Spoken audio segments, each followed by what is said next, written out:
Panorama group, जो सोचता है वो करता है।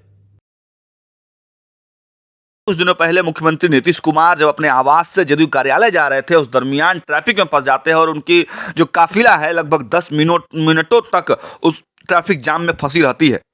तब से ये कयास लगाए जा रहे थे कि नीतीश कुमार ट्रैफिक व्यवस्था को चुस्त दुरुस्त करने के लिए कुछ बड़ा व्यवस्था कर सकते हैं, कुछ नई तकनीक ला सकते हैं, कुछ नया कारनामा कर सकते हैं। हालांकि इससे पहले भी कई पदाधिकारी जो हैं वो ट्रैफिक में फंसते रहे हैं, कई जो मंत्री हैं वो ट्रैफिक में फंसते रहे हैं। बिहार की जो ट्रैफिक व्यवस्था है उसको लेकर कई बार चर्चाएं तो चलती हैं, आम पब्लिक परेशान रहता है, लेकिन जब इसमें हाई प्रोफाइल के लोग, जब मंत्री और यहाँ तक कि मुख्यमंत्री, यहाँ तक कि एसएसपी तक फंसने लगते हैं, तब जाकर कुछ बात बनती है। और देखिए, अब जो है यातायात नियमों का पालन कराने के लिए एक विशेष दस्ता भी बन गया है। आपको बताते चले कि जिलों में ट्रैफिक नियमों का हर हाल में अनुपालन के लिए राज्य सरकार ने कमर कस ली है। इसके लिए परिवहन विभाग ने व्यापक कार्ययोजना बनाई है। सभी 38 जिलों में इंस्पेक्टर व सिपाहियों की नई सिरे से तैनाती की जा रही है। इन्हें इन जिलों की कमान सौंपी जाएगी, वे वहां सारी व्यवस्था देखेंगे और ट्रैफिक नियमों का अनुपालन सुनिश्चित कराएंगे। सभी जिलों में इनका अनुपात 1:2 रखा गया है। एक परिवर्तन अवर निरीक्षक पर 2 सिपाहियों को तैनात किया गया है। इसके लिए परिवहन विभाग ने 250 परिवर्तन अवर निरीक्षकों और 500 सिपाहियों को जिला में तैनात करने का फैसला किया है।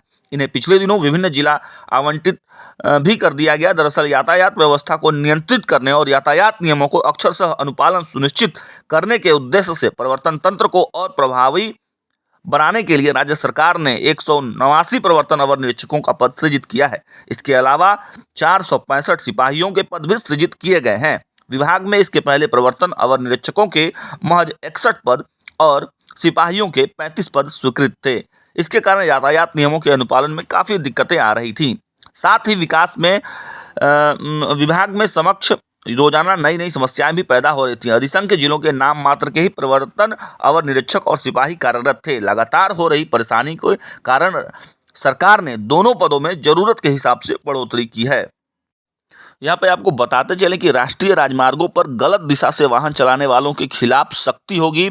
पटना हाईकोर्ट ने सूबे के डीजीपी को और सभी थानेदारों को लगातार पेट्रोलिंग करने एवं दोषी चालकों पर कार्रवाई करने के निर्देश भी जारी कर दिए हैं। मुख्य न्यायाधीश न्यायमूर्ति के विनोद चंद्रन और न्यायमूर्ति राजीव राय की खंडपीठ ने एनएच से संबंधित मामलों पर सुनवाई की। कोर्ट ने कहा कि एनएच पर गलत दिशा से गाड़ी चलाने के कारण सही दिशा से आ रहे वाहन चालकों के सामने कई समस्याएं उत्पन्न हो जाती हैं।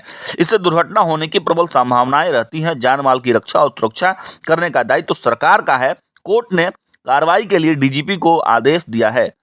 कोर्ट ने कहा है कि सभी थानेदारों को गलत दिशा में चलने वाले पर कार्रवाई करने का निर्देश जारी करे। दरअसल हाईकोर्ट में कई राष्ट्रीय राजमार्गों के लेकर सुनवाई हो रही थी। इसी दौरान महाधिवक्ता पीके शाही ने कोर्ट को बताया कि आरा मोहनिया राष्ट्रीय राजमार्ग पर 3 रेलवे ओवरब्रिज का निर्माण किया जाना है। स्थानीय लोगों ने सड़क किनारे अतिक्रमण कर लिया है।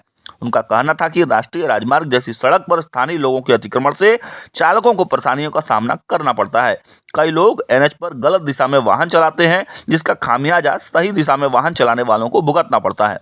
कोर्ट ने रोहतास जिले के डीएम को अतिक्रमण हटाने के बारे में कार्रवाई करने के आदेश दिया। साथ ही कोर्ट ने एनएचआई को रेलवे ओवरब्रिज का निर्माण कार्य कब तक पूरा हो जाएगा, इस बारे में हलफनामा दायर करने के भी आदेश दिया है। पनोरमा ग्रुप, जो सोचता है वो करता है। अगर ये वीडियो पसंद आई और वह बिहार के राजनीति और बिहारियत से सरोकार रखेनी तो सब्सक्राइब बटन दबा के चैनल के सब्सक्राइब कर ली। ओजे एगो घंटी बा, ओकरा बटन दबा देला से कुल सटीक और मारक खबर रुआ मुफ्त में मिल जाई। अगर रुआ पत्रकारिता के हमनी के नया प्रयोग में सहयोग कर चाहतानी तो ज्वाइन बटन दबा दी।